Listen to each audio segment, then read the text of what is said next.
Shalom, kami dari kelompok 2, Prodi Pendidikan Penyuluh Agama, mata kuliah Dasar-Dasar Penyuluh yang beranggotakan saya Destri Marpaung dengan NIM 210105019.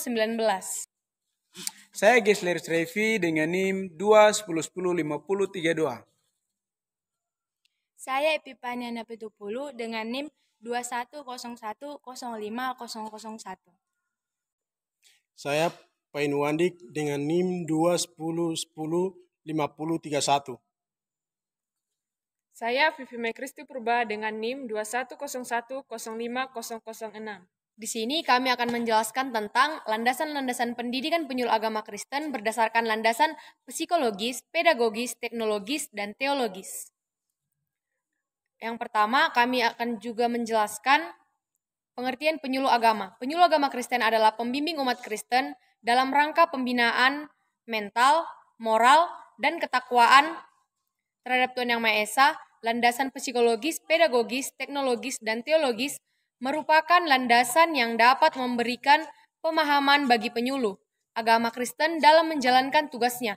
Penyuluh agama harus menerapkan ketiga landasan tersebut dalam menyuluh di tengah-tengah masyarakat.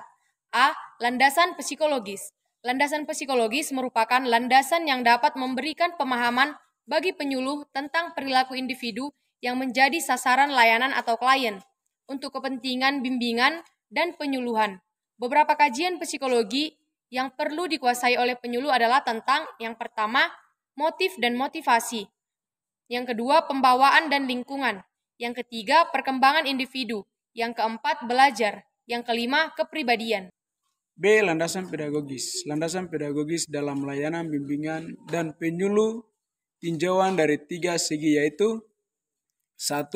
Pendidikan sebagai upaya mengembangkan individu dan bimbingan merupakan salah satu bentuk kegiatan pendidikan. Pendidikan adalah upaya memanusiakan manusia seorang bagi manusia yang akan dapat menjadi manusia sesuai dengan tuntutan budaya hanya melalui pendidikan.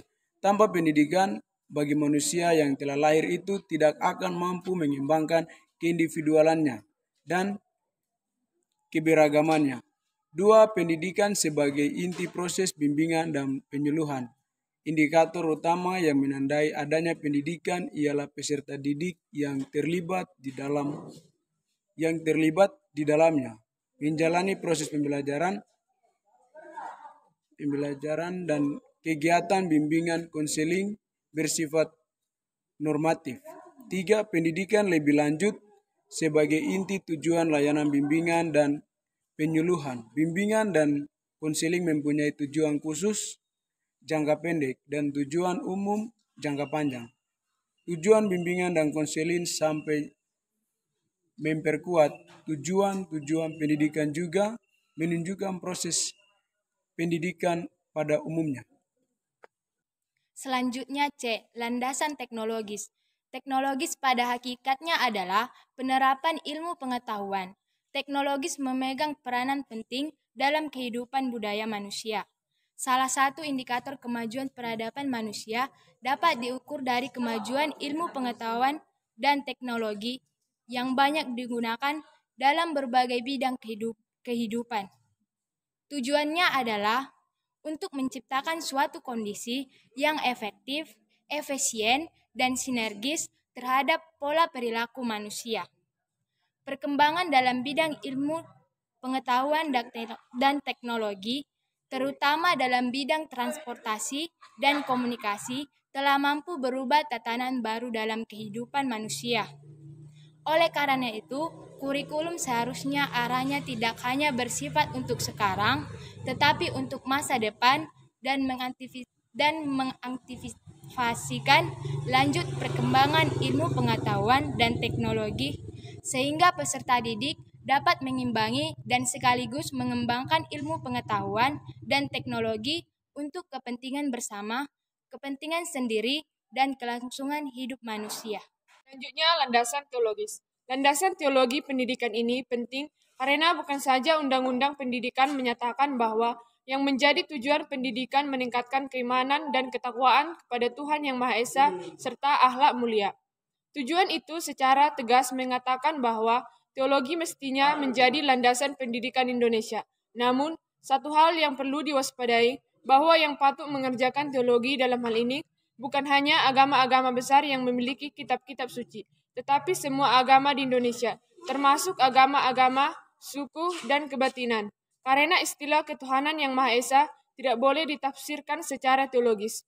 TB Simatupang mengatakan secara tegas bahwa sila pertama bukanlah kepercayaan kepada Allah, tetapi Allah berarti kepercayaan kepada ide ketuhanan.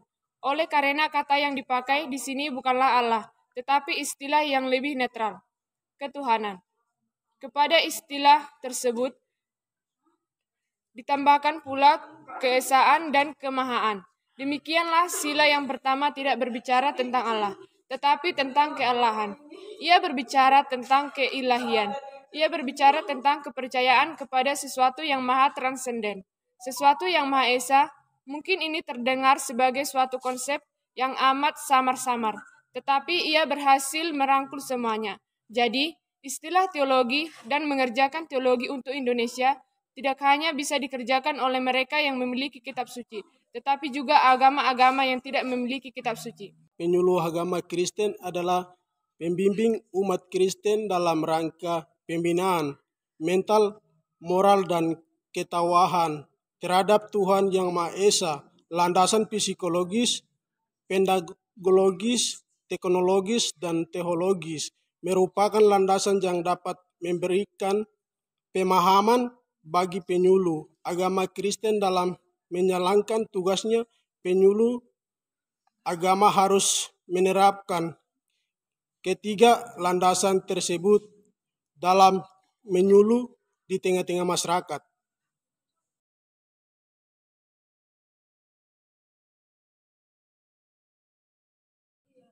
Demikian penjelasan tentang landasan-landasan pendidikan penyuluh agama Kristen berdasarkan landasan psikologis, pedagogis, teknologis, dan teologis dari kami kelompok 2. Jika ada kesalahan, harap dimaklumi. Terima kasih atas perhatiannya. Shalom.